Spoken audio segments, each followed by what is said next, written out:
Em busca da vontade de Deus. Rebecca Brown. Introdução. Ao fazer cada um de nós uma retrospectiva de nossas vidas até os dias atuais, vemos uma vasta quantidade de vezes nas quais fomos imprudentes e cometemos vários erros em diferentes aspectos. Percebemos, também, que esses erros sempre ocorreram quando, obstinadamente, nos convencemos de que nosso cérebro desprezível era capaz de elaborar um plano para nossas vidas melhor do que faria o Senhor, o Criador de todo o universo. Como somos capazes de andar com esse tipo de engano por tanto tempo? Neste livreto, compartilhamos Daniel e Rebeca o aprendizado que adquirimos em nossa busca para descobrir qual era a vontade de Deus para cada área de nossas vidas. É um estudo bíblico direcionado para todos jovens e velhos, novos convertidos e mestres, sobre como buscar e encontrar o caminho que Deus tem para a vida de cada um de nós. Abandone o mito de que a vontade de Deus é difícil de ser encontrada. Este é o momento de descobri-la. Daniel Yoder e Rebecca Brown, Ministério Guerreiros da Colheita, http://www.guerreirosdacolheita.com contato@guerreirodacolheita.com. Capítulo 1. A sabedoria de Deus clama a nós. Há alguns anos, eu, Daniel, estava em uma reunião de homens em Illinois,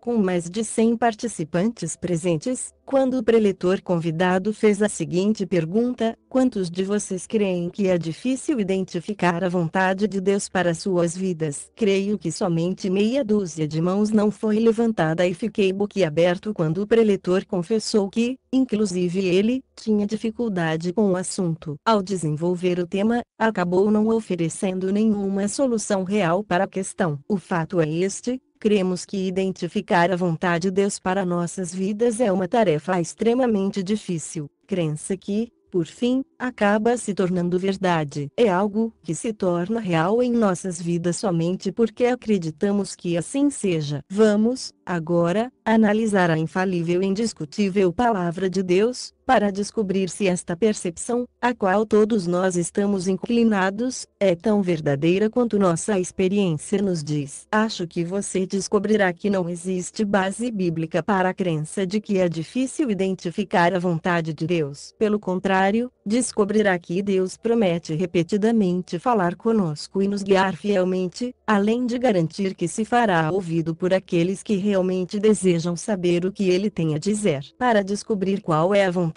de Deus para nossas vidas, temos primeiro de remover o que até aqui cremos sobre como identificá-la. Temos de substituir nossas suposições pela fé nas perfeitas promessas feitas pelo próprio Senhor. Esta deve ser uma experiência convincente, porque a razão mais comum pela qual fracassamos em descobrir a vontade de Deus está no fato de que, na verdade, não queremos descobri-la. No fundo, muitos de nós não querem se submeter às determinações de Deus quando Ele nos revelar sua vontade. O homem mais sábio que já houve, o rei Salomão, utiliza a seguinte personificação, em Provérbios 8, para ilustrar dois pontos que geralmente olhamos superficialmente.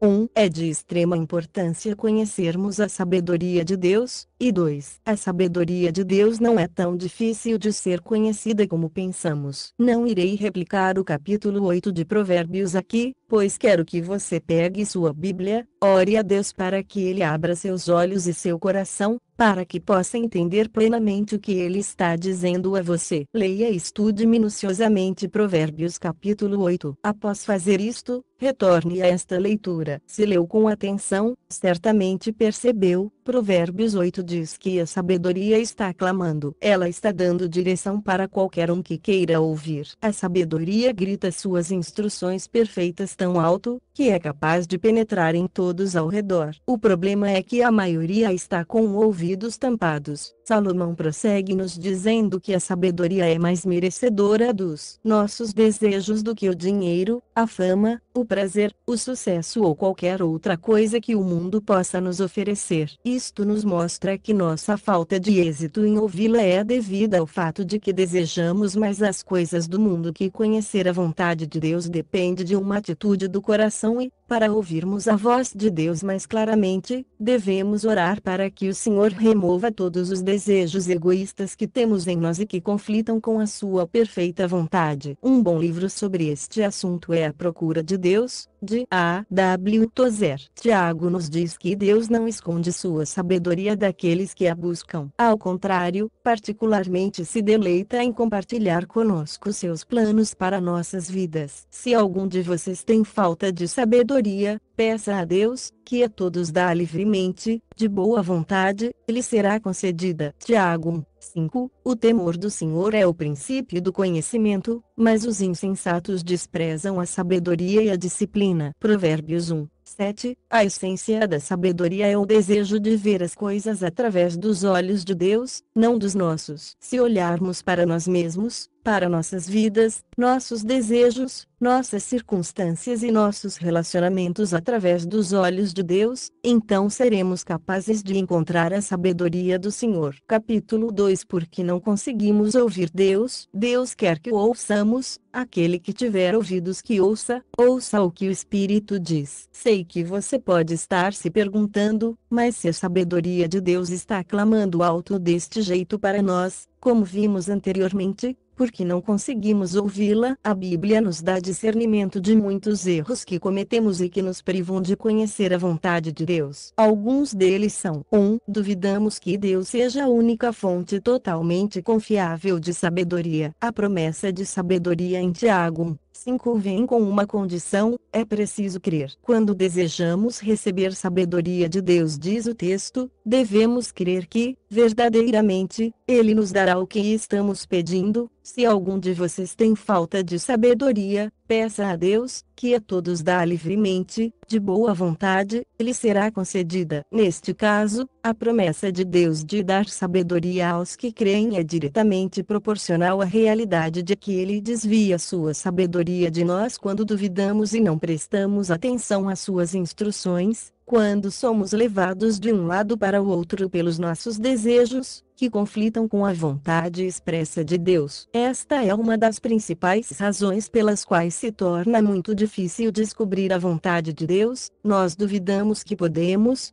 de fato, descobri-la. Em outras palavras, se acreditamos que não iremos conhecer qual é a direção de Deus, realmente nunca iremos conhecê-la. Se, no entanto, mudamos de atitude e cremos que Deus irá cumprir sua promessa, conforme escrito em sua palavra, e que nos dará sabedoria, então nossa fé o agrada. Iremos, por fim, ouvir de Deus o que Ele tem para nós. Hebreus 11:6 explicitamente declara que, para termos nossas orações respondidas, precisamos crer convictamente nisto, pois quem dele se aproxima precisa crer que ele existe e que recompensa aqueles que o buscam. É necessário que removamos a incredulidade para que venhamos a receber a sabedoria que precisamos para identificar e cumprir a vontade de Deus para as nossas vidas. 2. Não somos pacientes o suficiente para esperar que o Senhor revele seu plano e tentamos conseguir o que queremos por nossos próprios meios. Charles Stanley certa vez nos comparou a Esaú, que trocou o seu direito de primogenitura por um prato de lentilhas porque estava com fome e muito impaciente para esperar um pouco mais pela provisão do Senhor. Quando ficamos impacientes, cometemos erros tentando conseguir por nossos próprios esforços o que Deus nos providenciaria no tempo dele se tivéssemos, ao menos, esperado. Isso nos impede de receber a sabedoria de Deus e perdemos as bênçãos maravilhosas que Ele queria que recebêssemos em resposta às nossas necessidades. Tais bênçãos são conhecidas como nosso direito de primogenitura como filhos de Deus. Geralmente, nos esforçamos para conseguir imediatamente o que queremos. Quando conseguimos, nos sentimos vazios, como que segurando um prato que até há pouco estava cheio de lentilhas e que agora está sem nada. Tudo porque não confiamos e nem esperamos em Deus o suficiente. 3. Desejamos liberdade e independência. Confie no Senhor de todo o seu coração e não se apoie em seu próprio entendimento. Reconheça o Senhor em todos os seus caminhos, e Ele endireitará as suas veredas. Não seja sábio aos seus próprios olhos.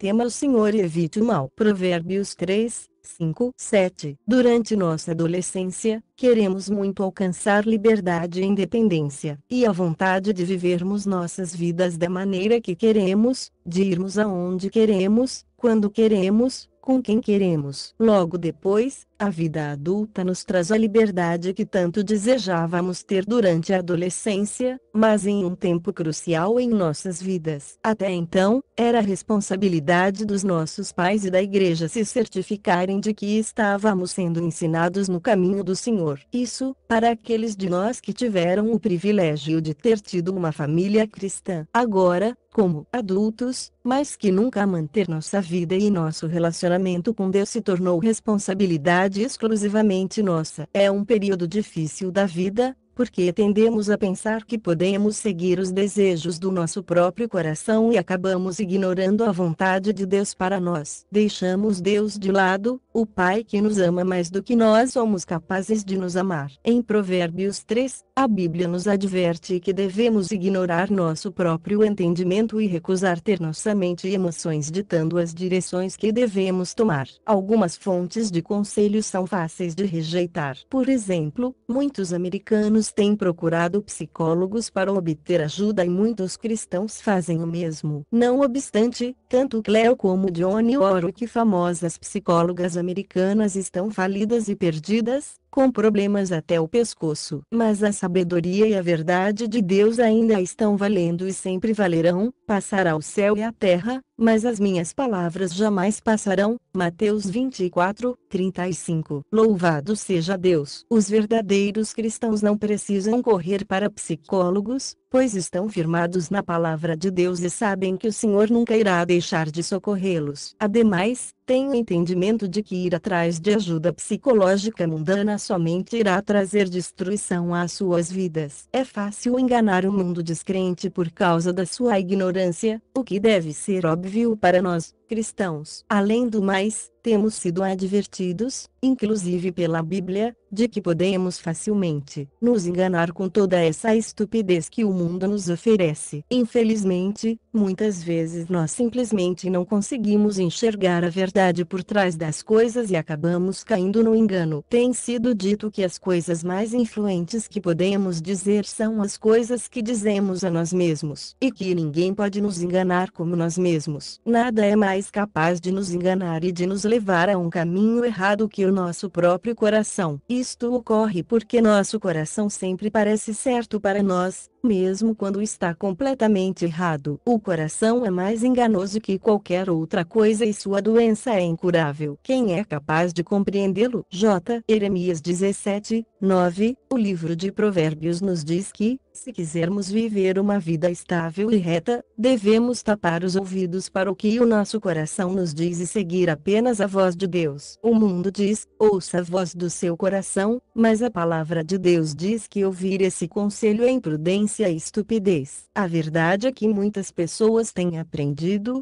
por experiência própria, como é difícil agir sem consultar a Deus, mas impulsionadas fortemente pela convicção humana em algo. Não vá atrás do que sua mente está dizendo para o seu coração fazer. Em vez disso, siga Deus somente. Deixe que Ele diga ao seu coração o que fazer. Confie no Senhor de todo o seu coração. Devemos deixar de andar independentes de Deus e passar a ter dependência absoluta do Senhor. Podemos correr riscos de vida diariamente. Eu já tive que engatinhar em lugares extremamente apertados. Um deles foi um túnel no Vietnã, enquanto estava procurando um inimigo de guerra. Meu oficial de comando havia me dito para não ir, mas desobedeci às ordens dele. Como consequência, enquanto eu estava lá dentro, o túnel desabou sobre mim, deixando-me preso nos escombros. Você pode achar que, com isso, aprendi a ser obediente, mas não. Também estive em velhas minas, consideradas inseguras, seguindo apenas o meu próprio entendimento e vontade. Eram cavernas de demônios, esperando para me tirar a vida. E o pior de tudo é que acabei colocando os outros que vieram me resgatar em extremo perigo, tudo por causa da minha atitude de desobediência. Se você não permite que o Senhor ilumine seu caminho, irá acabar preso em uma caverna demoníaca espiritual, sem discernir o certo do errado. Como consequência, alguns anos mais tarde estará se perguntando perguntando: como posso sair dessa bagunça de vida em que entrei? Quanto mais distante estivermos desviados dos caminhos de Deus, mais difícil e dolorosa será a jornada de volta para Ele. Permaneça no caminho do Senhor, tenha essa disposição como prioridade a qualquer coisa, irá desfrutar das bênçãos de uma vida centrada em Deus e dirigida por Ele. Confie no Senhor de todo o seu coração. Recuse seguir seu próprio entendimento. Não se considere sábio, pois acabará se descobrindo um tolo. Humildemente reconheça que você precisa de Deus para guiá-lo em cada decisão, seja ela grande ou pequena. Obedeça a Deus e rejeite cada oportunidade de pecar. Este é um segredo importante. 4. Deixamos de prosseguir se não discernimos de imediato para onde Deus está nos levando. Meus irmãos, considerem motivo de grande alegria o fato de passarem por diversas provações, pois vocês sabem que a prova da sua fé produz perseverança, e a perseverança deve ter ação completa, a fim de que vocês sejam maduros e íntegros, sem lhes faltar coisa alguma. Tiago 1, 2, 4. Confie e seja paciente com Deus. Entenda que Ele tem um diferente do nosso. Tudo fez formoso em seu tempo.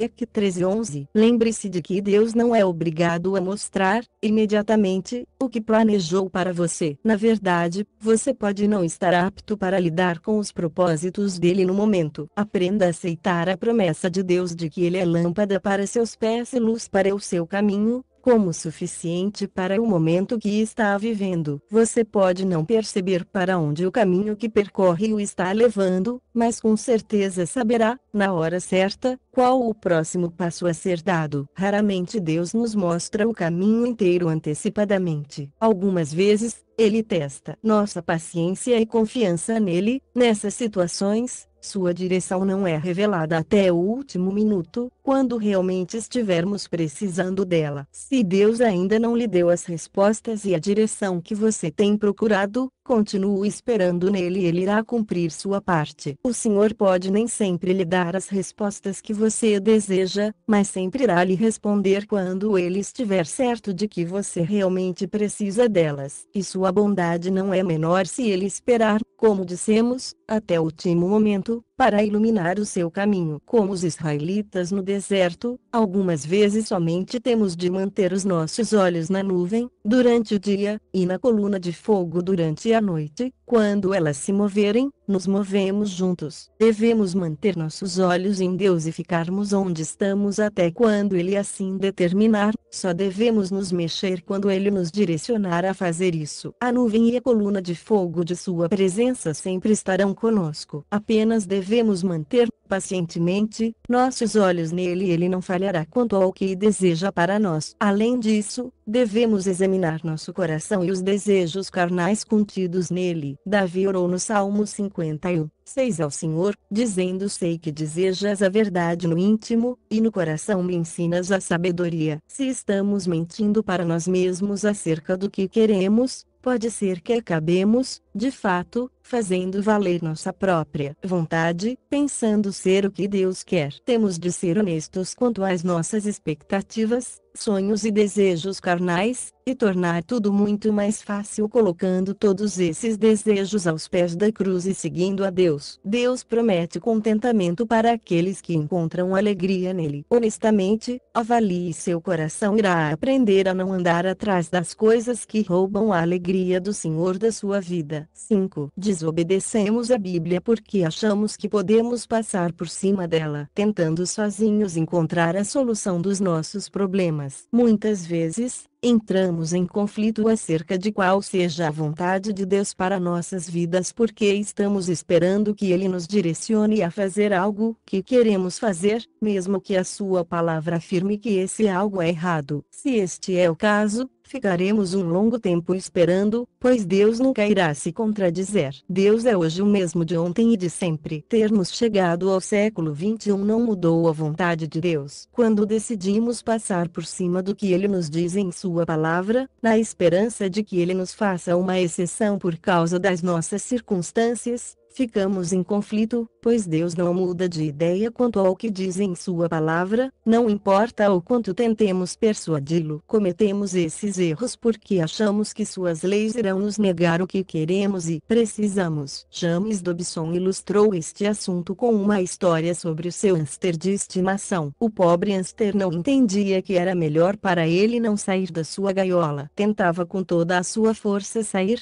sem saber que o gato de Dobson estava sentado logo abaixo, torcendo para que o animalzinho saísse da gaiola. Entenda que tanto Dobson quanto o gato sabiam de algo que hamster não sabia. A gaiola não era apenas uma restrição que privava o hamster de determinada satisfação. Era uma segurança que Dobson havia providenciado para proteger o hamster do gato que queria devorá-lo. É isso que acontece com as leis de Deus. Se pensarmos que elas são para nos restringir e nos privar de satisfações, Satanás, o gato, irá colocar pessoas em nosso caminho para nos dizer amém quanto a isso. Satanás quer nos ver fora da vontade e da proteção de Deus, para que possa nos destruir. Quando ponderarmos as leis de Deus em nossa mente, iremos ouvir muitas vozes tentando relativizar o pecado. E se ouvirmos essas vozes de engano, acabaremos sendo enganados, fecharemos as portas das maravilhosas bênçãos do Senhor para nossas vidas e abriremos as portas de destruição para Satanás. Satanás tem feito isso desde o início da raça humana. Ele foi até Eva e a persuadiu a fazer o que ela queria e que Deus lhe havia dito para não fazer. Satanás sabia que a advertência de Deus era verdadeira. Se ela comesse o fruto, sofreria morte espiritual e separação de Deus. O pecado nos separa de Deus e de sua perfeita vontade para as nossas vidas. É isso que Satanás quer e por causa disso irá, constantemente, nos bombardear com mensagens projetadas para nos levar a fazer o que queremos em vez de buscarmos a provisão de Deus. 6. Ouvimos maus conselhos de pessoas que não têm a vontade de Deus na mente. Por fim, o último empecilho que nos dificulta identificar o desejo do Senhor para nós está nos muitos que se autodeclaram profetas e que falam apenas para conseguir nossa admiração, popularidade ou dinheiro. O Salmo nos diz que a pessoa abençoada por Deus é aquela que não segue o conselho dos ímpios. Ou seja, para encontrarmos as bênçãos de Deus, não devemos dar ouvidos àqueles que não têm o menor respeito pela sua vontade. A pessoa não salva ou a pessoa que passa pouco tempo, ou tempo nenhum, em oração e em estudo da Bíblia, não está preparada para dar direção a qualquer pessoa. O mesmo Salmo diz que abençoado será aquele cuja satisfação está na lei do Senhor, e nessa lei medita dia e noite. Capítulo 13. Em busca da vontade de Deus. Removidos os obstáculos que nos impedem de caminhar em direção ao centro da vontade do Senhor, o próximo passo é descobrir que a vontade de Deus exige de nós submissão total e completa ao que Ele determina, conforme declara Romanos 12. Portanto, irmãos, rogo-lhes pelas misericórdias de Deus que se ofereçam em sacrifício vivo, santo e agradável a Deus, este é o culto racional de vocês. Não se amoldem ao padrão deste mundo, mas transformem-se pela renovação da sua mente, para que sejam capazes de experimentar e comprovar a boa, agradável e perfeita vontade de Deus. Romanos 12, 1, 2. Você notou a progressão na receita de Deus para descobrir sua vontade perfeita nesta passagem? Primeiro, que nos apresentemos a Ele, oferecendo nossos corpos. Corpo aqui representa nossa própria vontade como um sacrifício vivo. O que isso quer dizer? Que muitas vezes desejamos confiar em Deus com toda nossa alma, mas acabamos nos recusando a confiar nas coisas diárias da vida. Confiamos em Deus com nossa alma porque não há contestação. Ponderamos os horrores do inferno e dizemos: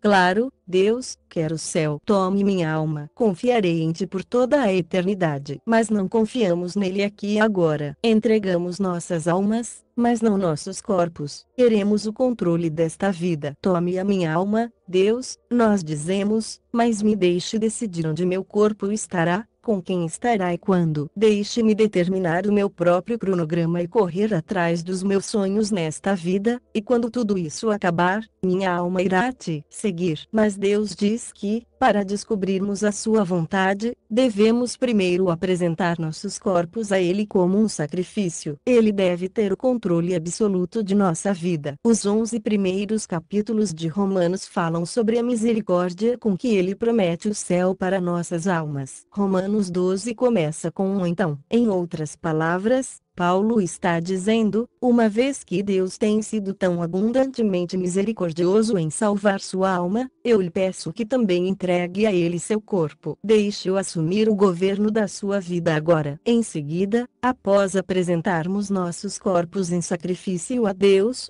somos transformados pela sua palavra. Nós nos entregamos como sacrifício vivo e Deus nos muda de dentro para fora. Então somos capazes de saber e de cumprir a vontade de Deus, pois nos tornamos obedientes ao que sua palavra nos diz, ou seja, nos tornarmos dependentes dele. A vontade de Deus irá se desviar de nós se ficarmos conformados com este mundo ao invés de sermos transformados pela sua palavra. Temos, então, alguns passos para descobrir qual é a vontade de Deus para as nossas vidas. Passo 1. Nós nos apresentamos a Deus. Passo 2. Deus nos transforma. Passo 3. Deus revela a sua perfeita vontade a nós e nos a sua força e poder, pois assim Deus é agradado. No entanto, se mantivermos uma conversa com Deus para tentar que Ele endosse nosso pecado, nossa conversa será mais ou menos assim. Nós, Deus, posso fazer isso? Deus, não nós. Deus, posso fazer aquilo? Deus, não nós. Deus, posso namorar aquela pessoa? Deus, não nós. Deus, posso ir para aquele lugar? Deus, não nós. Deus nunca fala comigo. Por que não ouço a sua voz? Onde ele está? Pergunto a ele várias vezes o que quer que eu nunca recebo uma resposta. Algumas vezes, quando acusamos Deus de estar em silêncio, estamos sendo falsos. Por exemplo, há alguns anos uma garota buscou aconselhamento comigo e com Rebeca. Ela nos disse que queria saber a direção de Deus a respeito de continuar namorando um descrente que estava tentando persuadi-la a fazer sexo. Ela afirmou que o Senhor a estava deixando na escuridão quanto ao que fazer. Ele não estava fazendo isso, mas como ela não havia gostado da resposta de Deus, acabou se convencendo de que Deus não estava falando com ela. Deus já havia falado claramente através de sua palavra, 2 Cor 6 e 14, Atos 15 e 29 e outros textos. Ela racionalizou sua obediência difamando Deus e dizendo que ele estava se recusando a revelar sua vontade para ela. Lembre-se, Deus não é repetitivo. Se há um direcionamento claro sobre determinada questão em sua palavra, então você é responsável por conhecê-la e obedecê-la. Deus muito provavelmente não irá repetir a você algo que ele já disse em sua palavra. Devemos ser cuidadosos para não agirmos como aquela moça. Temos de procurar as respostas na Bíblia antes de tudo. Nunca acuse Deus de se manter em silêncio sobre um assunto sobre o qual ele já expressou sua vontade. A ignorância da palavra de Deus é, em geral, uma doença autoimposta, a qual nós nos entregamos porque achamos que não temos qualquer obrigação de obedecer. Vou deixar bem claro, somos responsáveis por obedecer aos comandos de Deus, mesmo que não os conheçamos. Ver LV 5 e 17 para mais entendimento sobre este assunto. Aqui estão algumas direções de Deus e que são, certamente, sua vontade para nossas vidas. 1. Sabemos com certeza que a vontade de Deus é que creiamos nele, que confiemos em Cristo como nosso Senhor e que o façamos Senhor sobre cada área de nossas vidas, completamente rendidos a Ele. Se apenas submetermos a Ele partes da nossa vida, estaremos admitindo que não o recebemos como Senhor. 2. Sabemos com certeza que, uma vez encontrado Cristo, não devemos mais viver da mesma forma. Vai, não peques mais, Jesus disse. E em 1 João 2, 1 diz: meus filhinhos, estas coisas vos escrevo para que não pequeis. A vontade de Deus é que sejamos livres do pecado, não livres para pecar. 3. Sabemos com certeza que é vontade de Deus que amemos uns aos outros. Este é o meu mandamento, que amem uns aos outros, disse Jesus. Jesus também falou que, assim como o Pai perdoa os nossos pecados, devemos perdoar aqueles que pecaram contra nós. O perdão não é uma opção. Peço novamente que você interrompa esta leitura, pegue sua Bíblia, leia Mateus 6, 14 e 15. Entenda o que o texto diz sobre o amor verdadeiro. 4. Sabemos com certeza que é da vontade de Deus que sejamos honestos. Vocês não devem dar falso testemunho, diz a Bíblia, complementando essa exortação com o próprio Deus falando pelos seus servos. Odeio e detesto a falsidade, mas amo a tua lei. Salmo 119, 163. Os justos odeiam o que é falso. Provérbios 13, 5.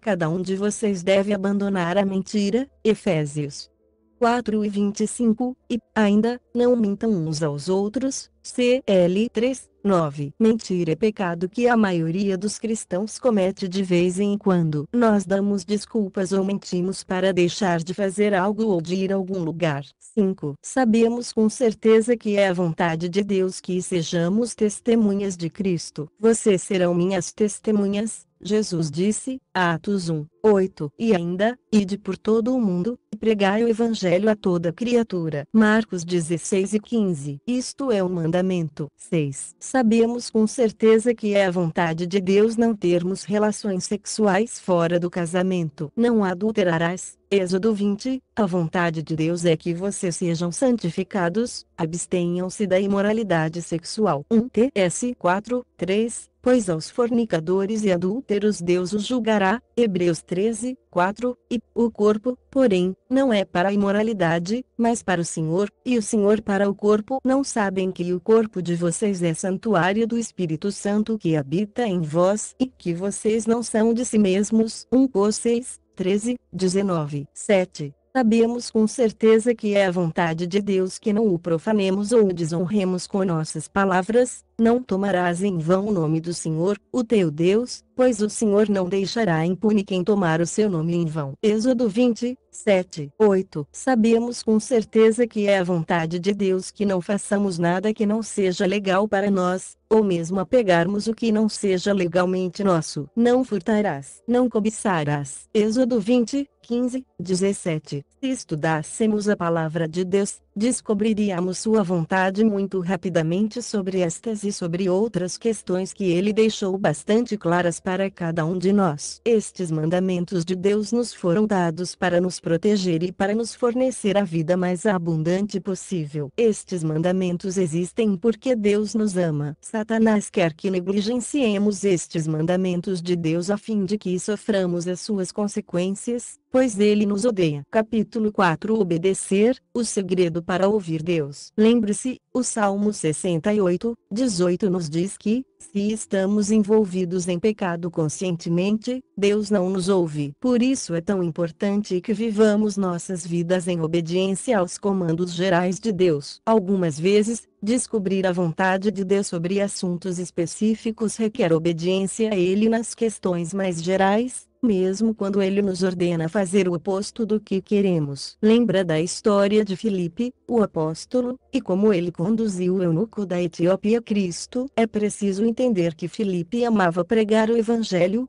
como aponta Atos 8 e 25 quando nos diz que era isso que Filipe fazia, de maneira muito bem sucedida, em Samaria. Deus disse a Filipe, através do anjo, levante-se e vá até uma certa estrada no deserto. Nenhuma explicação foi dada. Se você fosse Filipe, o que teria pensado? Você teria se queixado quanto ao comando de Deus, mas, Deus, a maioria dos cristãos teria protestado. Tudo está indo tão bem aqui. Meu evangelismo está dando frutos e o Senhor quer que eu saia daqui e deixe todo esse conforto para ir ao deserto. Não tem ninguém lá, Deus. Você, provavelmente, chegaria logo à conclusão de que não ouviu de fato a voz de Deus. Mas não foi isso que Filipe fez. Ele obedeceu a Deus e foi para a estrada deserta, entre Jerusalém e Gaza. Lá, ele viu uma carruagem e ouviu outro comando, este muito mais específico, da parte de Deus: aproxime-se dessa carruagem e acompanhe-a. Quando Filipe o fez, encontrou o eunuco lendo o profeta Isaías, pronto para receber a Jesus logo que Filipe começasse a falar sobre ele. Algumas vezes, não sabemos o que Deus quer que façamos especificamente porque não fazemos o que sabemos que Ele quer. Em termos gerais, temos que, como Filipe, obedecer aos comandos gerais, vá para a estrada no deserto, a fim de ouvir a voz de Deus em comandos específicos, alcance aquela carruagem. Se não ouvimos a voz de Deus em coisas específicas, talvez seja porque Ele esteja esperando para falar até que cheguemos na estrada para a qual Ele nos mandou. É provável, portanto, que estejamos na estrada errada por causa da nossa desobediência aos comandos gerais. Quer saber quem Deus escolheu para ser seu cônjuge? Comece com o compromisso de obedecer a seus comandos gerais a respeito do casamento, manter-se em abstinência sexual até se casar. A pessoa pretendente deve ser uma fiel seguidora de Cristo. O casamento deve ser visto como uma aliança eterna de amor e fidelidade, etc. Sua obediência com relação à vontade geral dele prepara você para ouvir a voz de Deus nas situações específicas. Quer saber que carreira seguir? Comece com o compromisso de obedecer a Deus nos comandos gerais a respeito de trabalho. Trabalhe com dedicação, dedique-se a práticas empresariais honestas e legais. Trabalhe com algo que seja moral e decente, que honre a Deus e que permita que você participe da vida da igreja. Sua obediência à vontade geral irá preparar você para ouvir a voz de Deus no específico. Quer saber a que igreja ir? Comece com o compromisso de obedecer aos comandos gerais de Deus. Não deixe de congregar e de manter a unidade no espírito. Procure por uma igreja que esteja cumprindo a grande comissão, incentivando uns aos outros no amor, perdão e nas boas ações. Vá para uma igreja onde Deus esteja trabalhando e onde você seja convidado para fazer parte da família de Deus. Sua obediência na vontade geral irá prepará-lo para ouvir a voz de Deus no específico. Capítulo 5. Autoridade de Deus. Não é coincidência que a raiz da palavra autoridade seja autor. A autoridade sobre alguma coisa pode somente ser exercitada pelo seu autor,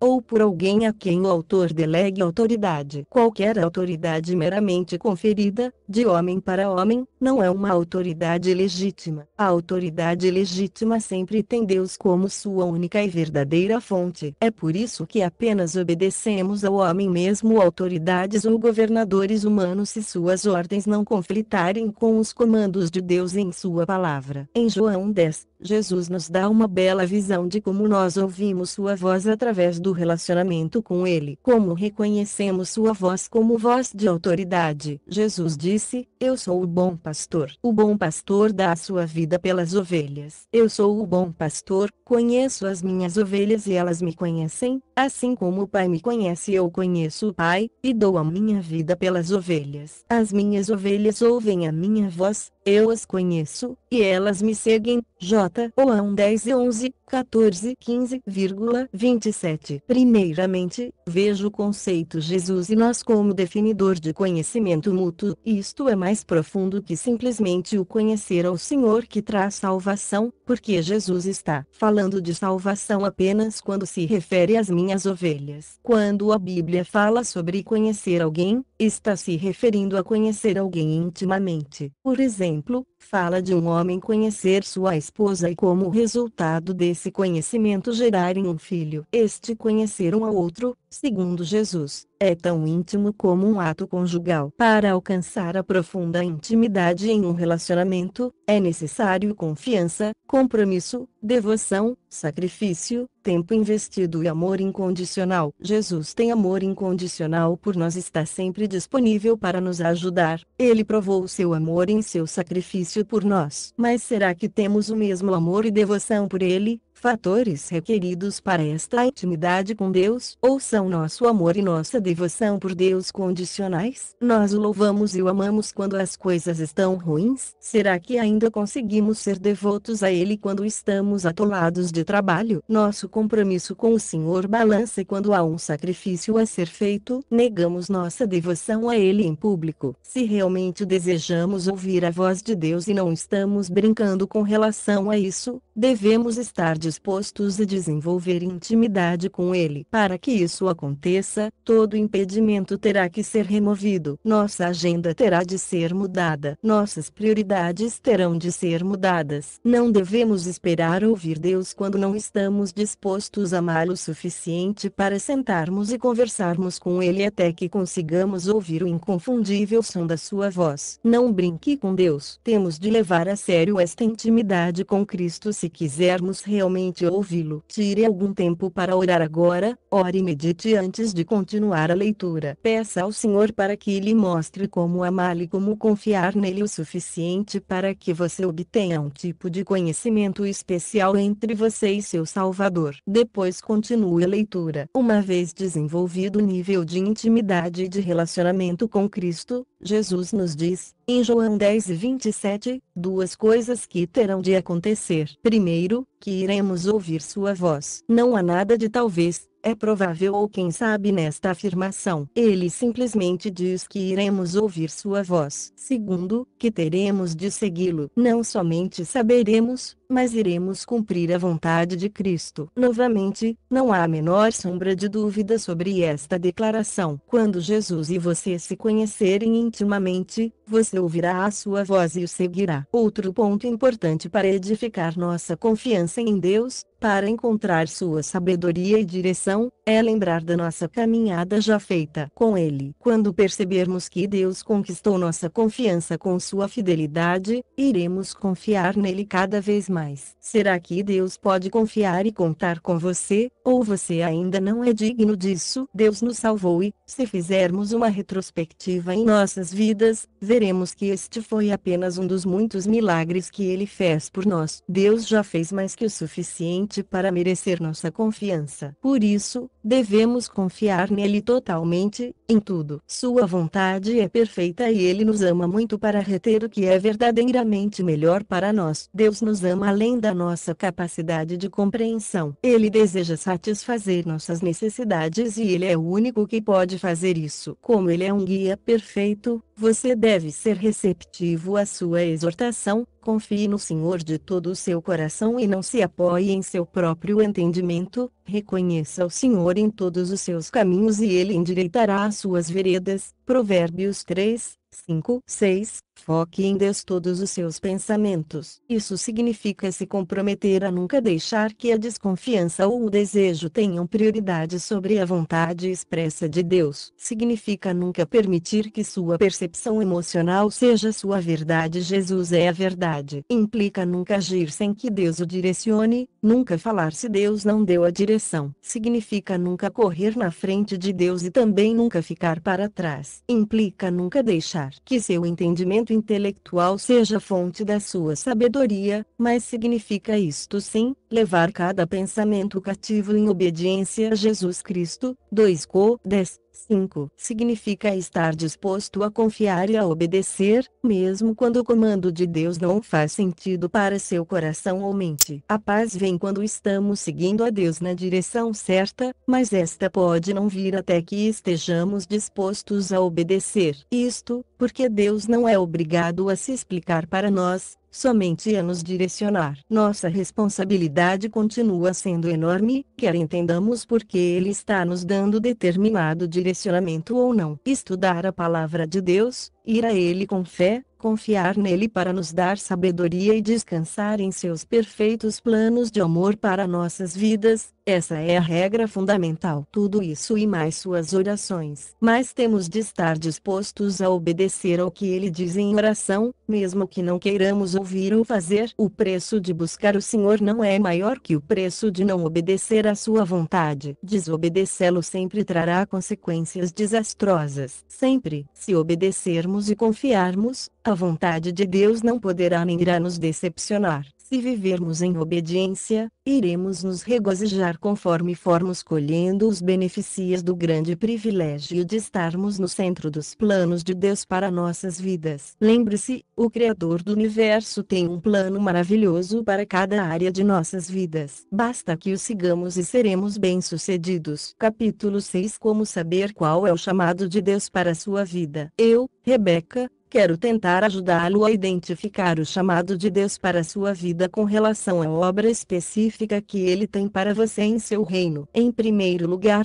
não creio que Deus queira controlar milimetricamente nossos passos. Se ele assim fizer, será por um período determinado e sob circunstâncias especiais. Ouço as pessoas me dizerem: não vou ao mercado a menos que Deus me diga primeiramente para fazer isso. Minha resposta a isso é: a menos que você esteja correndo perigo iminente, que põe sua vida sob contínua ameaça, creio que o Senhor te deu um cérebro e espera que você o use. Se precisa de comida e tem dinheiro para comprá-la, então não precisa que Deus lhe ordene ir ao mercado. Vá quando precisar ir, desde que isso não interfira em outras atividades que você deve cumprir, como ir ao trabalho, à igreja, etc. Quero deixar bem claro, Deus não quer nos ter como fantoches. Ele deu a cada um de nós cérebro e vontade, e quer que façamos uso deles de acordo com sua vontade, expressa em sua palavra, a Bíblia. Nem mesmo o Espírito Santo usurpa nossa vontade. O apóstolo Paulo escreveu: porque Deus é quem efetua em vós tanto querer como realizar, segundo a sua boa vontade. Filipenses 2:13. Claro está que Deus opera em nossas vontades e não nos priva delas. Um versículo maravilhoso, em 2 Crônicas, diz o seguinte sobre o rei Ezequias: Deus o rei Ezequias desamparou, para provar-lhe e fazê-lo conhecer tudo o que lhe estava no coração. 2 Crônicas 32:31. Há muitas ocasiões em que Deus quer que tenhamos propósito em nossos corações quanto ao que iremos fazer. Nem sempre Ele irá nos dar uma direção clara para onde devemos ir. Quando estiver em uma situação dessas, não se apavore. Faça 2 coisas. Primeiro, tranquilize-se na certeza de que Deus sempre honra as intenções de nossos corações. Se é desejo sincero nosso servir ao Senhor e agradá-lo, mesmo que você erre e tome a direção errada, Deus irá trazê-lo de volta para o que Ele quer que você seja. Ele não nos abandonará, mas irá honrar os desejos de nossos corações caso estes estejam de acordo com a sua vontade e palavra. Em segundo lugar, se você está descontente com sua situação atual, se precisa pensar em se mudar de residência, de emprego,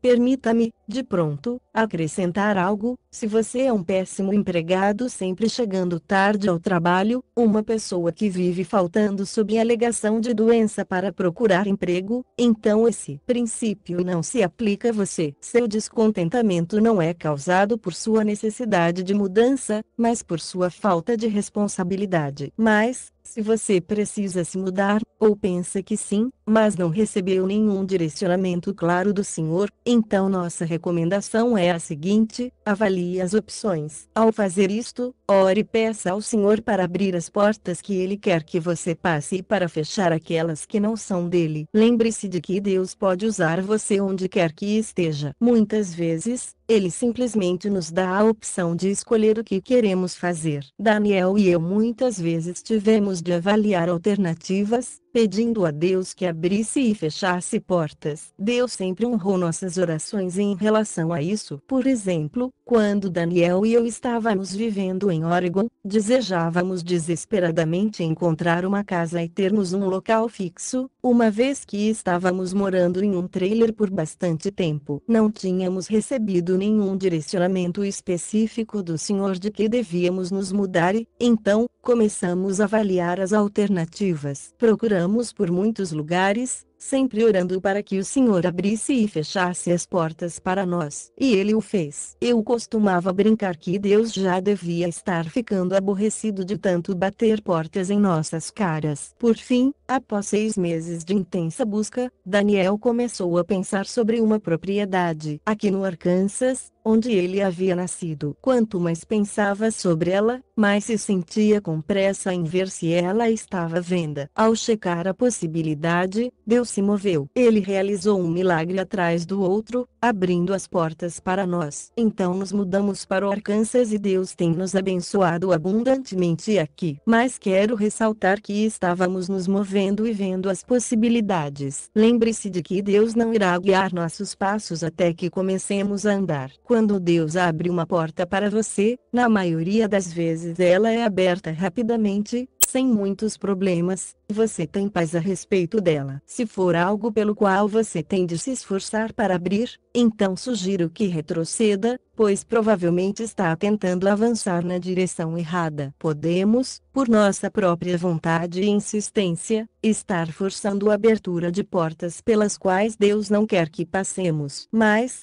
por favor, lembre-se de uma coisa: Deus odeia aquele que é morno, Verap 3:14-16. E espera que tomemos decisões. Não quer que fiquemos passivos e sem decidir sobre as coisas. Algumas vezes, Ele permitirá que tomemos a decisão errada. Isto servirá, sempre, para testar nossa fé. Ele também costuma usar estas situações para nos despertar a humildade e nos ensinar lições valiosas. Dou aqui um exemplo pessoal a respeito disso. A região onde vivemos no Arkansas tem estado, por muitos anos, sob uma terrível seca espiritual. Em determinado momento, cansados disso, decidimos mudar para outro estado a fim de podermos nos juntar a uma grande igreja que estivesse viva espiritualmente sendo incendiada pelo Senhor. Oramos a respeito disso, mas não obtivemos nenhuma resposta do Senhor. Agora, olhando para trás, sei que nem mesmo devíamos ter pedido ao Senhor para nos mudar. Devíamos ter sabido, devido a um pacto que Ele fizera conosco, que sua vontade era que ficássemos no Arkansas. Mas nem chegamos a lembrar disso. Então, pegamos todas as nossas economias e viajamos para o estado onde queríamos morar e logo encontramos uma linda propriedade. O financiamento saiu rápido e usamos todo o nosso dinheiro para pagar o sinal. No entanto, voltando para casa, o Senhor subitamente falou com Daniel de forma muito clara: o que pensam que irão fazer com aquela propriedade? Daniel respondeu: iremos nos mudar para lá, Senhor, e nos juntaremos a uma igreja que está incendiada por ti. Quero que saibam que não estarei me mudando com vocês, o Senhor afirmou. Esta mudança não é a minha vontade para vocês. Daniel ficou chocado. Então, rapidamente, respondeu: Senhor, existe alguma maneira de conseguir o dinheiro que pagamos de volta? Não, o Senhor replicou, isso não seria justo com o proprietário. Vocês perderam todo aquele dinheiro. Deus ficou em silêncio. Aquilo foi uma bofetada para nós, mas obedecemos. Porque o Senhor não nos impediu de tentar mudar por duas razões. Primeiro, como eu disse, devíamos ter lembrado do pacto que o Senhor havia feito conosco a respeito do Arkansas, 5 anos antes. Segundo, porque foi somente depois de perdermos todas as nossas economias que Deus pôde nos levar de forma miraculosa à propriedade em que Ele queria que morássemos. Em todos os passos depois disso, o Senhor realizou milagre atrás de milagre. Nossa fé cresceu abundantemente. Se tivéssemos ainda disponível o dinheiro do sinal para a nova propriedade, nossa fé não teria esta maravilhosa oportunidade de ser aumentada. A história acerca desta propriedade e como Deus conduziu as coisas está em nosso website http://www.guerreirosdacolheita.com, na seção intitulada Conheça a Intimidade de Rebecca Brown. Nem sempre o Senhor irá dar a você um direcionamento claro. Algumas vezes, Ele simplesmente quererá ver o que você vai fazer. Em outras, Ele poderá usá-lo onde quer que seja ou, ainda, estará permitindo a você que tome a decisão errada a fim de que possa aprender lições preciosas. Qualquer que seja a razão, a resposta é confiar. Confiar que, no fim, mesmo que você tenha tomado uma decisão errada, o Senhor irá honrar os desejos do seu coração e conduzi-lo de volta para onde deveria estar. Deus tem um chamado para cada um de nós. Paulo, servo de Jesus Cristo, chamado para ser apóstolo, separado para o Evangelho de Deus. Romanos 1. Pedro, apóstolo de Jesus Cristo. 1 Pedro 1. Rogo-vos, pois, eu, o prisioneiro no Senhor, que andeis de modo digno da vocação a que fostes chamados. Efésios 4.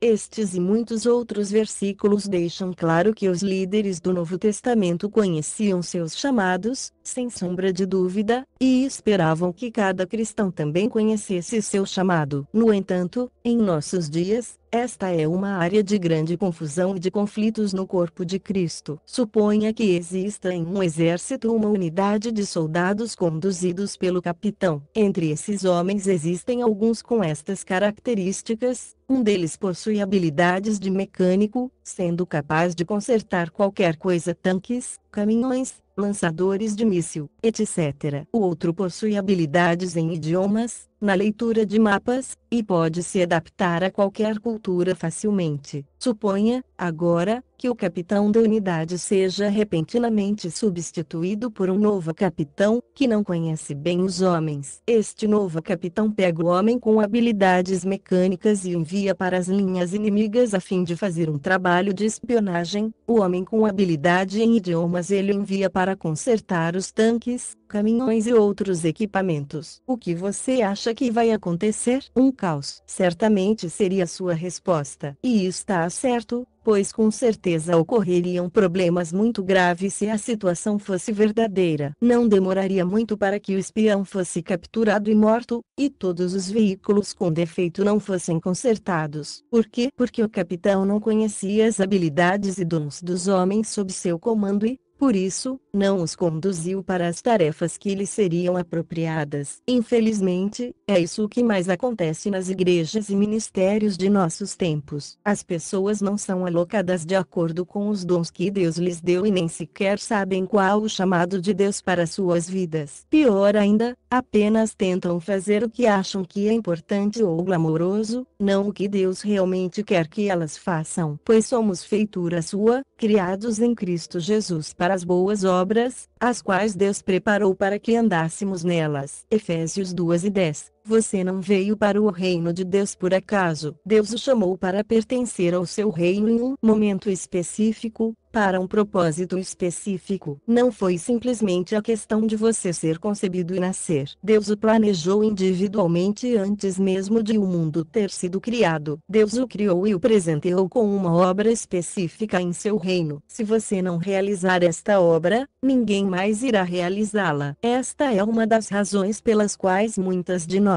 igrejas estão com problemas e enfrentando lutas hoje. Quando as Escrituras dizem que porque somos feitura sua, criados em Cristo Jesus para as boas obras, as quais Deus preparou para que andássemos nelas, Efésios 2:10, significa que Deus tem uma obra específica planejada para você, que Ele já o criou com o propósito de cumprir essa obra. Nós, cristãos, nos referimos a este plano como o chamado de Deus para a sua vida. Primeiramente, quero assinalar que cada um de nós deve receber seu chamado diretamente do nosso capitão, Jesus Cristo. Se você acha que é chamado para algo apenas porque algum profeta o disse, então está caindo em engano. Você tem de receber o seu chamado diretamente do Senhor, individualmente. Uma palavra profética pode trazer confirmação, mas, no fim das contas, o chamado deve vir do Senhor somente. Por quê? Porque haverá sempre momentos tão difíceis em seu ministério, que somente a certeza de que está fazendo o que foi chamado para fazer o manterá em pé. Em segundo lugar, não é difícil os profetas de hoje profetizarem da carne deles para a nossa. Não é raro se ouvir de um profeta algo como Deus tem um grande ministério em sua vida. A verdade é que poucos têm um chamado nestas proporções e nada que os torne especiais. É apenas um chamado. Todas as igrejas sofrem com o fato de que todo mundo quer um ministério grande e importante. Por causa disso, trabalhos vitais, considerados pelas pessoas como não importantes, acabam não sendo feitos e muitas almas perecem por conta disso. Deixe-me explicar algo. A primeira obrigação de todo novo convertido é se tornar um estudante da palavra de Deus. Tudo mais em nossa vida irá fluir do conhecimento das Escrituras. Deus não poderá falar com você ou lhe dizer qual o seu chamado se você não conhece a palavra. Raramente um novo convertido saberá qual é o chamado de Deus para a sua vida. Meu conselho é que você, sendo novo convertido, não fique ansioso, querendo saber qual é o chamado de Deus para você. Antes de mais nada, torne-se um profundo estudante da palavra de Deus e, na hora e lugar certos, Deus irá permitir que você saiba exatamente qual será seu chamado. Acredito que as Escrituras são claras quando afirmam que Deus tem um plano para cada um de nós e Ele mesmo nos capacitará com os dons necessários para que esse plano se cumpra. Mas a graça foi dada a cada um de nós segundo a medida do dom de Cristo. Por isso diz: subindo ao alto, levou cativo o cativeiro, e deu dons aos homens. Ora, isto ele subiu o que é, senão que também antes desceu às partes mais baixas da terra. Aquele que desceu é o mesmo que subiu acima de todos os céus, para cumprir todas as coisas. E ele mesmo deu uns para apóstolos, e outros para profetas, e outros para evangelistas, e outros para pastores e doutores, tendo em vista o aperfeiçoamento dos santos para o desempenho do ministério, para a edificação do corpo de Cristo, até que todos cheguemos à unidade da fé e do pleno conhecimento do Filho de Deus, à perfeita varonilidade, à medida da estatura da plenitude de Cristo. Efésios 4, 7 e 13. Deus não planeja uma obra para nós e simplesmente espera que a saiamos executando. Não, Ele também deu para cada um de nós dons que precisamos para cumprir esta obra ou chamado. Existem duas palavras que são bastante mencionadas na igreja, mas que raramente são definidas: dom e unção. O que significam, afinal de contas? O dom é uma capacidade dada para se fazer algo. Unção é o poder para exercer ou para usar o dom recebido de forma bastante eficiente. Há dois tipos de dons: os dons naturais e os dons espirituais. Infelizmente, a maioria dos cristãos despreza seus dons naturais e pensa que não são importantes. Mas isso não deve acontecer. Deus nos dá os dois tipos de dons para que sejam igualmente usados na obra do seu reino. Precisamos dos dois tipos de dons para que possamos realizar a obra que Deus nos chamou para fazer. Exemplos de dons naturais: habilidades mecânicas, habilidades musicais, habilidades matemáticas, habilidades nos negócios, habilidades esportivas, etc. Eu te louvo porque de um modo terrível e maravilhoso fui formado, maravilhosas são as tuas obras e a minha alma sabe muito bem. Os meus ossos não te foram encobertos, quando no oculto fui formado, quando fui entretecido nas profundezas da terra, quando nenhum deles havia ainda. Os teus olhos viram o meu corpo ainda informe. Todos os dias que foram ordenados para mim,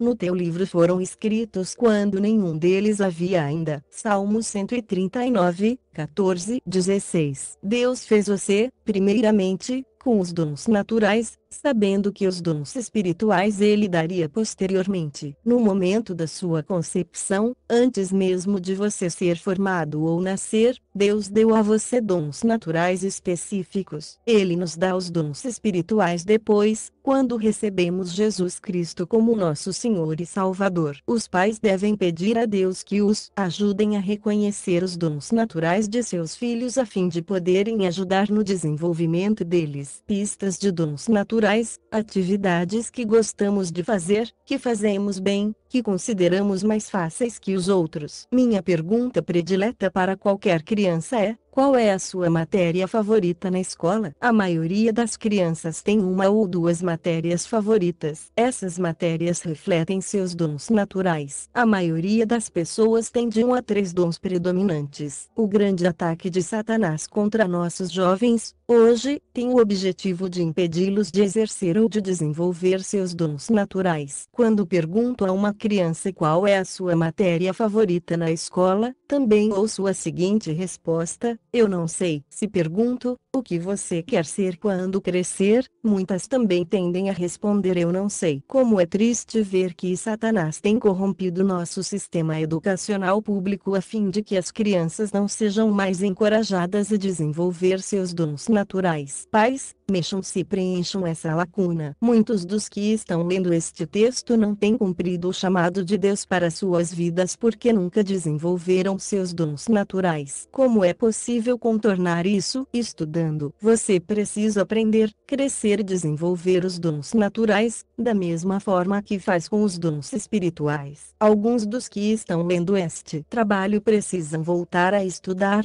não importa a idade. Os dons espirituais são recebidos após a conversão. Às vezes, os dons espirituais sobrepõem os dons naturais. Todo mundo tem pelo menos de 1 a 3 dons dominantes. Não quer dizer que Deus não possa usá-lo com outro dom, mas descobrirá que tem de 1 a 3 dons que ele usará de maneira mais predominante. Quais são os dons espirituais? Aqui vão eles. Efésios 4, 11, 12, apóstolos, profetas, evangelistas, mestres, pastores. 1 Coríntios 12, 4, 11, palavra de sabedoria, palavra de conhecimento, fé, cura, fazer milagres, discernimento de espíritos, línguas, interpretação de línguas. Romanos 8, 6, 8, dons de servir, misericórdia, liderança. 1 Coríntios 12, 28, ajuda e administração. Lembre-se de que nem todos têm todos os dons. Deus dá seus dons a quem ele determina. Há diversidade de dons, mas o Espírito é o mesmo. E há diversidade de ministérios, mas o Senhor é o mesmo. E há diversidade de operações, mas é o mesmo Deus que opera tudo em todos. E há diversidade de operações, mas é o mesmo Deus que opera tudo em todos. A manifestação do Espírito é dada a cada um para o que for útil. A um pelo Espírito é dada a palavra da sabedoria, a outro, pelo mesmo Espírito, a palavra da ciência, a outro, pelo mesmo Espírito, fé, a outro, pelo mesmo Espírito, dons de curar, a outro, a operação de milagres, a outro, profecia, a outro, discernimento de espíritos, a outro, variedade de línguas, e, a outro, interpretação de línguas. Mas um só e o mesmo Espírito opera todas estas coisas, distribuindo particularmente a cada um como quer. 1 Coríntios 12, 4, 11. Não importa quais sejam os seus dons, naturais ou espirituais, há duas áreas de atuação que o Senhor quer que cada um de nós as coloquemos em prática. 1. Compartilhar o Evangelho com os outros, Marcos 16 e 15, Mateus 28, 19. 2. Ajudar os outros, 1 Coríntios 13. Não importa o quanto você cresça ou se torne importante, Deus sempre irá requerer estas duas coisas de você. E o 13 é o mais completo capítulo sobre amor. Quando você estudar este capítulo com cuidado, verá que a prática do amor sempre resulta em ajudar os outros. Por favor,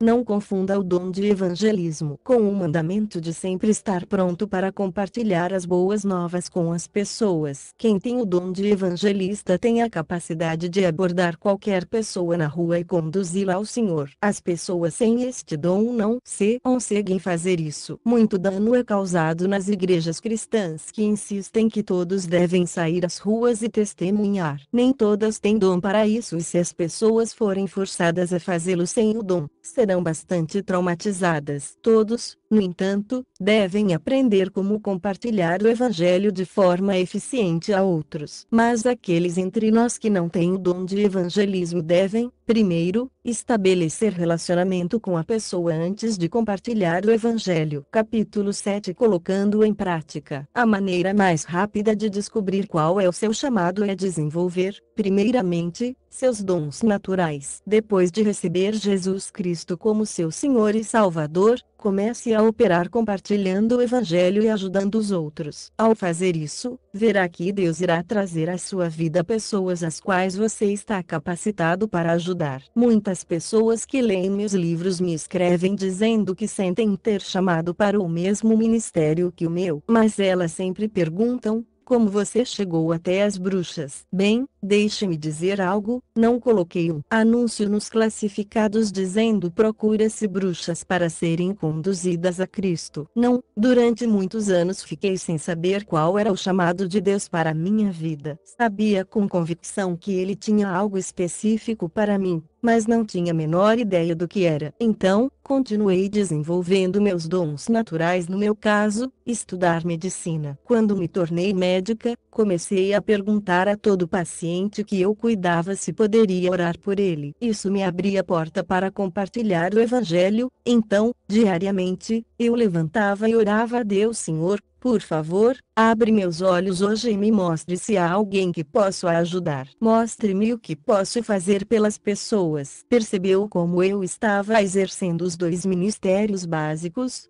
compartilhar o evangelho e ajudar pessoas. Ao fazer isso, quando chegou a hora e lugar certos, o Senhor começou a trazer à minha vida apenas pessoas que haviam se envolvido com o ocultismo. Rapidamente fui imersa em uma batalha espiritual ao ajudar essas pessoas a irem ao Senhor. Menos de um ano depois, Deus falou comigo diretamente, estabelecendo um chamado claro para a minha vida. Se eu já não estivesse compartilhando o evangelho e ajudando as pessoas, não creio que o Senhor poderia me conduzir ao ministério que Ele queria que eu exercesse. Hoje, uso meus dons naturais tanto quanto os meus dons espirituais. Como a medicina pode ajudar em um ministério? Você poderia perguntar. O primeiro e mais poderoso dom e unção que recebi em minha vida foi o de mestre. Meu segundo e terceiro dom são fé e discernimento de espíritos. A maneira como eu apresento tudo o que ensino é resultado direto de meu treinamento médico. A maneira como abordo o reino de Deus e seus princípios são influenciados pelo meu treinamento como médica, sendo prática e clara. Os métodos que ensino e que aprendi na medicina me auxiliam muito em meu ministério como mestra. Não despreze seus dons naturais. Vou dar 2 exemplos. Há vários anos, conversei com um jovem ao telefone. Ele me disse que havia estado na Marinha Americana por 8 anos e estava prestes a ser dispensado. Ele recebeu a Cristo através do meu primeiro livro, estava incendiado pelo Senhor e queria saber que faculdade de teologia eu recomendaria que ele frequentasse. Opa, espere aí, exclamei. O Senhor te disse especificamente que deveria ir para um instituto bíblico? Bem, não, mas quero servir a Deus em tempo integral, e então poderei me tornar um pastor, não é isso? Ele replicou. Claro que não. Os pastores têm um chamado específico e recebem dons de Deus para isso. Servir ao Senhor em tempo integral não implica automaticamente que você tenha que estar atrás de um púlpito. Respondi. Então como posso saber o que devo fazer? Perguntou desnorteado. Diga-me uma coisa, o que é que você mais gosta de fazer na vida? Perguntei. Isso é fácil, ele respondeu. Adoro compartilhar o evangelho com as pessoas. Na verdade, já levei metade desta tripulação para o Senhor nos 2 últimos anos. Certo, isso indica que o seu principal dom é o de evangelista, eu lhe disse. Agora, qual é o seu dom natural? O que você realmente gosta de fazer? Bem, ele hesitou. Nada importante. Não perguntei se você acha seu dom natural importante. Quero saber qual é ele. Bom, não estou certo se pode ser usado pelo Senhor. Meu jovem, falei já ficando irritada. Ou responde sinceramente a minha pergunta ou não temos mais por que ficar conversando. Houve um longo silêncio e finalmente ele disse, bom, corto o cabelo. Sou barbeiro. Na verdade, sou bom nisso. Os almirantes voam para o meu navio quando querem um corte antes de irem a eventos importantes, mas isso é maravilhoso, exclamei. Não percebe? Deus deu a você o dom natural que casa de modo perfeito com o seu dom espiritual. Não entendi, ele disse. Preste atenção. Para quem a maioria das pessoas conversa e conta seus problemas, para o cabeleireiro ou barbeiro, você tem as respostas que elas buscam. Você foi capacitado para dizer a elas que precisam de Jesus Cristo. Meu jovem, continuei, quando você sair desse navio, abra uma barbearia. Peça ao Senhor diariamente que traga à sua barbearia pessoas para que você compartilhe o evangelho com elas e possa ajudá-las. Logo estará trabalhando em tempo integral para o Senhor, posso garantir. Ele me ouviu. Felizmente, abriu uma barbearia e logo passou a levar as pessoas ao Senhor, muitas por dia. Logo depois, o Senhor colocou em seu coração que ele precisava abrir sua barbearia à noite, para fazer grupos de estudos bíblicos e ajudar os que haviam se entregado a Cristo. Por conta disso, ele descobriu e começou a desenvolver o seu segundo dom, ensinar. Como pode ver, o Senhor capacitou este jovem com o dom natural para que andasse junto com o seu dom espiritual mais importante, que é o de evangelista. Ele quase caiu na armadilha de ignorar seu dom natural e tentar desenvolver um dom espiritual que não havia sido dado a ele. Que tal você começar a colocar este ensino em prática? Capítulo: Não querer ouvir Deus tem consequências. No dia em que começaram a se espalhar as notícias do tsunami, na Ásia, no final de 2004, passei um tempo considerável procurando o Senhor sobre uma questão. Senhor, perguntei, E quanto ao teu povo, quantos deles sofreram uma morte terrível neste desastre, porque não os avisou antecipadamente? Sei que estamos vivendo nos últimos dias antes do retorno do Senhor. Também sei que Jesus nos disse que, durante este período, o planeta onde vivemos começaria literalmente a ser afetado. Os então chamados desastres naturais se tornariam acontecimentos frequentes, tornando-se cada vez mais devastadores. Mas e quanto ao povo de Deus, não seriam eles alertados dos desastres vindouros a fim de que pudessem escapar? Mais tarde, naquele dia, recebi uma resposta surpreendente do Senhor. Ele disse: 24 horas antes de a onda invadir o continente, falei com todos os seres que respiram naquela área para fugirem para os lugares altos. Todos os meus animais e aves ouviram e atenderam ao meu alerta, mas, infelizmente, a maioria das pessoas que viviam ali estava servindo a falsos deuses, como Alá, e não puderam ouvir minha forte advertência. Quanto ao meu povo, há 5 anos comecei a incomodar seus corações para que se mudassem da região. Poucos ouviram e obedeceram, a maioria se recusou a ouvir e atender a minha ordem para que saíssem. As pessoas não gostam de sair do lugar onde estão, mesmo quando vivem em uma situação de risco. Elas se sentem mais confortáveis e preferem enfrentar uma situação de perigo a serem obrigadas a mudar. Minha palavra é clara: tenham cuidado para não sobrecarregar o coração de vocês de libertinagem, bebedeira e ansiedades da vida, e aquele dia venha sobre vocês inesperadamente, porque ele virá sobre todos os que vivem na face de toda a terra. Estejam sempre atentos e orem para que vocês possam escapar de tudo o que está para acontecer, e estar em pé diante do Filho do Homem. Lucas 21, 34-36. Logo após o Senhor me dar aquela resposta, comecei a ouvir os noticiários sobre a tsunami relatando que nenhum animal morto foi encontrado. Todos os animais da região haviam fugido para os lugares altos. Eles ouviram o alerta de Deus. Deus é fiel. Ele irá dizer ao seu povo para se mudar e fugir do perigo. O problema é que a maioria das pessoas está tão perturbada com as preocupações da vida, que não pode nem quer ouvir o Senhor. Nestes últimos anos, o Senhor tem alertado através do seu profeta David Wilkerson que a cidade de Nova York será incendiada. Mas quantos do povo de Deus têm, realmente, consultado o Senhor sobre se mudar com suas famílias para longe da zona de perigo? Eu lanço aqui um questionamento: você está tão preso à sua vida, tão ocupado e envolvido com as preocupações da vida, que não está disposto a se mudar mesmo que sinta um incômodo em seu coração para fazer isso? Deixe-me dar 3 exemplos. Há 13 anos, quando Daniel e eu estávamos em processo de mudança para o Arkansas, passamos uma semana ministrando em uma comunidade hispânica no Bronx, Nova York. Um irmão nos conduzia do hotel para a igreja. Ele nos disse que havia crescido em Nova York e que havia vivido lá a vida inteira. Ele amava aquela cidade. Era motorista de ônibus e ele e sua família viviam em um alto prédio de apartamentos. Ele nos disse que, recentemente, começou a sentir fortemente que o Senhor estava lhe dizendo para se mudar de Nova York ou sua família seria morta. O problema era que ele nunca havia saído de Nova York e não tinha a menor ideia para onde ir. Ficamos sem saber o que indicar, mas lhe dissemos que estávamos em processo de mudança para o estado de Arkansas, que o custo de vida e de moradia era bem menor naquela região e que poderíamos ajudá-lo a procurar um lugar se quisesse ir para lá. Perceba que estávamos nos mudando para uma zona rural muito distante, uma grande mudança para pessoas de cidade grande como aquela família. Este irmão e sua esposa decidiram se mudar para onde estávamos, simplesmente porque nos conheciam, pois não queriam ir para um lugar onde não conhecessem ninguém. Encontramos um lugar para eles morarem,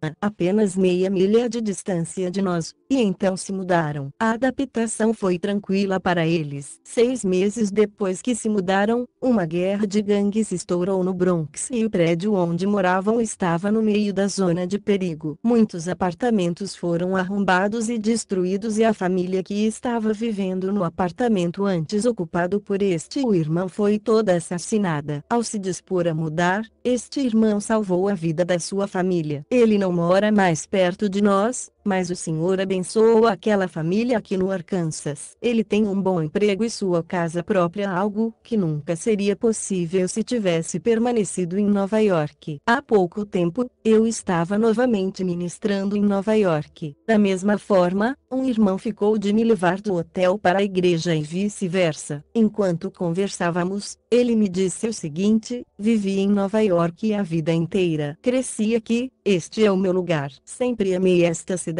e nunca quis viver em outro lugar. Trabalho com correção há vários anos e sei que, por causa da minha formação e de minha experiência, conseguiria rapidamente emprego em qualquer lugar. O Senhor tem me permitido desenvolver um grande ministério nas prisões. Na verdade, os detentos e os guardas todos me chamam de pregador, porque compartilho com eles o Evangelho. Ele continuou: entretanto, de repente, há 2 anos, senti como se tudo estivesse se fechando para mim. De uma hora para outra, comecei a ficar sufocado. Existe muita gente em volta, e desejo do meu coração sair de Nova York para algum lugar menor. Na verdade, há 1 ano tive uma oportunidade de mudar para a Virgínia e me juntar a um outro ministério com presidiários. Por que não se mudou? Perguntei. Bem, porque sinto que sou necessário aqui. Quero muito me mudar, mas, ao mesmo tempo, sinto-me ligado ao ministério aqui. Quantas vezes já ouvi algo como isto? Inúmeras vezes. Ouça, eu lhe disse: você já considerou que este desejo do seu coração pode estar vindo diretamente do Espírito Santo? Deus pode estar incomodando o seu coração, tentando fazer com que você se mude. Por isso que se sente deste jeito. Não se recuse a obedecer a Deus porque sente que tem de ficar na obra que está fazendo. Não há dúvida que há uma obra para você, não importa para onde se mude. Deus pode usá-lo em qualquer lugar e Ele pode perfeitamente trazer alguém para continuar a obra que está fazendo aqui. Acho que Deus está claramente dizendo a você para que saia com sua família desta cidade. Não caia no erro de não ouvi-lo no mesmo mês. Estive ministrando na Flórida. Tive uma conversa muito parecida com o pastor da igreja onde estive ministrando. Ele é viúvo, sua esposa morreu de câncer há alguns anos, e me disse que estava prestes a fechar um negócio para a compra de uma casa. Foi assim que ele colocou: meu espírito está lutando contra a minha carne. Minha carne quer muito essa casa. Ela é perfeita para mim e quero muito ter um lugar meu. Mas meu espírito está me dizendo para não comprar a casa. Não vejo razão para não comprá-la. O preço é justo, é um bom negócio e é a casa dos meus sonhos. Estou tão dividido. Este é outro exemplo do Senhor falando com alguém sobre se mudar. Este irmão tem ministrado nesta cidade específica por muitos anos. Não consegue pensar em se mudar para outro lugar. Ainda assim, o Espírito Santo está incomodando o seu espírito para não se prender financeiramente com a compra da casa. Por quê? Não sei, mas estou certa de que o Senhor quer que este irmão se mude em um futuro próximo. Na verdade, compartilhei com ele uma das visões que Daniel, meu marido, havia recebido do Senhor sobre o estado